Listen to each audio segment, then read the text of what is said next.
तर आमच्या या उपक्रमाला रायगड जिल्ह्यामधून उदंड असा प्रतिसाद मिळतोय। पाली तालुक्यातल्या नांदगाव इथल्या संत नामदेव विद्यालयाच्या विद्यार्थ्यांनी या उपक्रमामध्ये सहभाग घेतला। सैनिक बांधवांनी पत्ररूपी राखी पाठवून आपल्या भावना व्यक्त केल्या। यावेळी शाळेमधलं वातावरण भारावून गेलेलं होतं।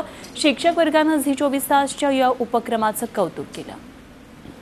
या माध्यमातून विद्यार्थ्यांमध्ये असलेली सैनिक वृत्ती आणि देशाभिमान नक्कीच जागृत होईल आणि आपण सुद्धा देश सेवेसाठी काहीतरी केलं पाहिजे अशा प्रकारची भावना ह्या विद्यार्थ्यांमध्ये निर्माण होईल आणि या उपक्रमाचा नक्कीच फायदा या ग्रामीण दुर्गम भागातील विद्यार्थ्यांना देश सेवेसाठी कार्य करण्यासाठी नक्कीच त्याचा उपयोग होईल असं मला वाटतं। सीमेवरील जवान आपल्या जीवाची पर्वा न बाळगता ऊन वारा पाऊस झेलत आपल्या प्राणांची तमा न बाळगता देशाच्या संरक्षणासाठी सज्ज आहेत।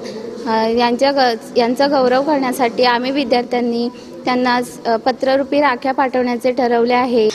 धागा शौर्य का राखी अभिमान की हा जो उपक्रम सर्व राज्यात सुरू केला आहे, त्यामुळे सीमेवरील सर्व सैनिकांना मानवंदना देण्यासाठी खूपच उपयुक्त ठरेल। मला खरंच अभिमान वाटतो की सीमेवरील सर्व सैनिक बांधव अहोरात्र ऊन वारा पाऊस वादळ याची पर्वा न करता लढत असतात। झी 24 तास रहा एक पाऊल पुढे।